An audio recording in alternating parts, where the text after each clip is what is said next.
किसी देश को गिरगिट के रूप में देखना है तो सिर्फ और सिर्फ एक ही हो सकता है और वो है पाकिस्तान। किस तरीके से वो वक्त और मौके के हिसाब से अपना रंग तो बदल लेता है लेकिन अपनी फितरत नहीं बदल पाता। इमरान खान ने भारत से बातचीत की ख्वाहिश जाहिर की थी और एक तरह से अब ऐसा लग रहा है कि मुकाबला उनका शुरू हो चुका है उनके ही अपने आर्मी चीफ से। हम आपको दिखाते हैं कि किस तरीके से दोनों की तरफ से अब ये कोशिशें हो रही हैं कि किसी तरीके से भारत उनसे बातचीत के लिए तैयार हो जाए। प्रधानमंत्री वहां के इमरान खान और आर्मी चीफ कमर जावेद बाजवा, इन दोनों के बीच भारत की तरफ दोस्ती का हाथ बढ़ाने का मुकाबला चल रहा है। कुछ ही दिन पहले इमरान खान ने भारत के साथ कहा था कि वो बातचीत करना चाहते हैं। अब आर्मी चीफ बाजवा ने भारत पाकिस्तान के बीच बातचीत की जरूरत पर ज्ञान दे दिया है, लेकिन भारत भी अब पाकिस्तान के हर रंग से वाकिफ है। पाकिस्तान की फितरत है, वो भारत से बातचीत के लिए जब भी हाथ बढ़ाता है तो उसकी आस्तीन में सांप छिपे रहते हैं। लेकिन अब उसकी दिक्कत यह है कि हिंदुस्तान के पास वो चश्मा है जो आस्तीन में छिपे इन सांपों को देख सके, पहचान सके।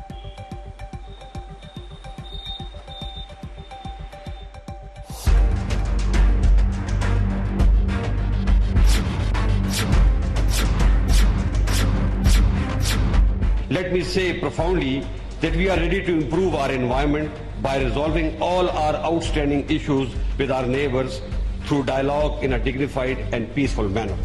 पाकिस्तानी आर्मी चीफ भारत के साथ शांतिपूर्ण बातचीत की बात करें, ये बात तो हाजमोला खाने के बाद भी हजम नहीं होती। सुनिए तो सही, क्या कह रहे हैं बाजवा साहब? We have learned from the past to evolve and are willing to move ahead towards a new future. तो अपने पड़ोसी देशों में अशांति के दूत का तमगा हासिल करने वाले पाकिस्तान को शांति चाहिए, लेकिन क्यों चाहिए शांति? ऐसी कौन सी आफत आ पड़ी जो पाकिस्तान के लिए भारत से बातचीत की नौबत आ गई? Stable Indo-Pakistan relation is a key to unlock the untapped potential of South and Central Asia by ensuring connectivity between East and West Asia. Bajwa कह रहे हैं कि उन्होंने भूतकाल से बहुत कुछ सीखा है और भविष्यकाल को बेहतर बनाने के लिए आगे बढ़ना चाह रहे हैं। कहीं ऐसा तो नहीं कि बाजवा साहब पाकिस्तान के वर्तमान काल से डर गए, क्योंकि आज पाकिस्तान की हालत क्या है इसको दुनिया देख रही है। पाकिस्तान में इमरान सरकार कब गिर जाए किसी को पता नहीं। पाकिस्तान के आर्थिक हालात इतने खराब हैं कि आम लोगों को रोटी के लाले पड़े हैं। चीन ने पाकिस्तान को दोस्त दोस्त कहकर उधारी के जिस दलदल में धकेला है वो दुनिया ने देखा है। आतंकवाद को लेकर दुनिया भर में पाकिस्तान की इमेज पर भी बट्टा लग चुका है। तो ये मजबूरी है जो पाकिस्तान के आर्मी चीफ से ये बात कहलवा रही है। लेकिन कश्मीर का मोह है कि जाता ही नहीं। पाकिस्तान भारत से रिश्ते सुधारना भी चाहता है, लेकिन कश्मीर को भूलना भी नहीं चाहता। However, we feel it is time to bury the past and move forward.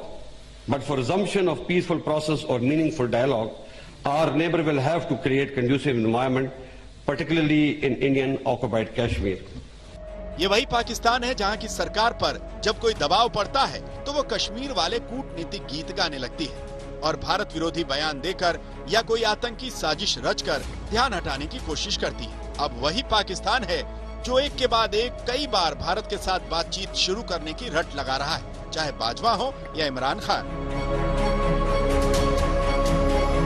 Piece की तरफ डायलॉग के जरिए अगर कश्मीर का रेजोल्यूशन की तरफ जाता है तो ये सारा इलाका चेंज हो जाता है और इससे दोनों मुल्क को बहुत फायदा है। हिंदुस्तान को भी फायदा इसलिए है कि वहां भी बहुत गुर्बत है। तो सबसे ज्यादा अगर गुर्बत को दूर करना है तो हमारी ट्रेडिंग टाइज और हमारी इकोनॉमिक टाइज स्ट्रांग हो, हमारी रीजनल कनेक्टिविटी बढ़े, हिंदुस्तान को फायदा, वो भी कनेक्ट हो जाते हैं सेंट्रल एशिया तक। ये एक आगे सिर्फ एक इशू है जो हमें रोक के रखा हुआ है इस वक्त तक। हम तो अपनी कोशिश करेंगे लेकिन हिंदुस्तान को पहला कदम लेना पड़ेगा, क्योंकि 5 अगस्त के बाद अब जब तक वो पहला कदम नहीं लेते तो हम अनफॉर्चुनेटली आगे नहीं बढ़ सकते वहाँ।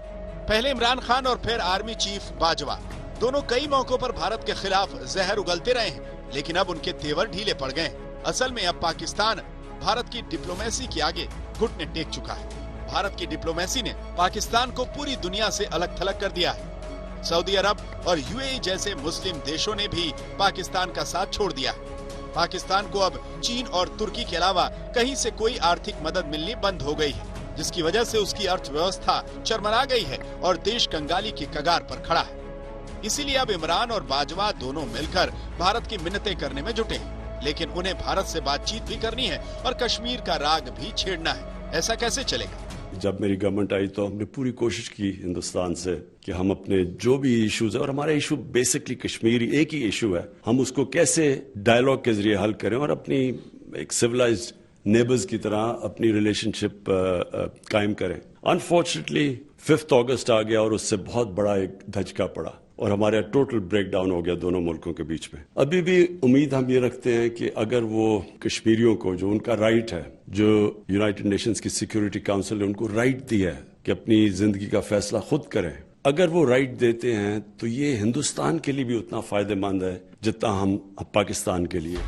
हमारी नसीहत तो यही है कि पाकिस्तान को अगर भारत से बात करनी है तो उसे 2 चीजों से तौबा करनी पड़ेगी, आतंकवादियों से दोस्ती और दूसरी कश्मीर का मोह। इमरान खान अपने घरेलू मसलों में फंसा हुआ है, वहां से निकलने के लिए वो तरह तरह के बयान दे रहा है और कंट्राडिक्टरी बयान दे रहा है। जहां तक पीस प्रोसेस का ताल्लुक है, पीस प्रोसेस हिंदुस्तान तो हमेशा आगे रहा है पीस करने में पाकिस्तान के साथ, लेकिन पीस जो नहीं है हिंदुस्तान पाकिस्तान के बीच में, उसकी असली जड़ है टेररिज्म इन कश्मीर, जो पाकिस्तान से उभर रहा है और पाकिस्तान उसको पूरी तरह से फंडिंग कर रहा है, टेररिस्ट को ट्रेनिंग दे रहा है, उनको इन्फिल्ट्रेट करवा रहा है।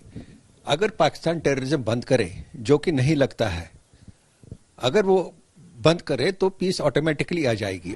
इमरान और बाजवा के दिमाग में क्या खिचड़ी पक रही है, ये उनके बयानों से समझा जा सकता है। इतिहास ऐसे उदाहरणों से भरा पड़ा है जब पाकिस्तान ने चिकनी चुपड़ी बातें करके भारत की पीठ में छुरा घोंपा है। भारत अब पाकिस्तान की कथनी पर नहीं, करनी पर विश्वास करेगा और पाकिस्तान की करनी ठीक नहीं।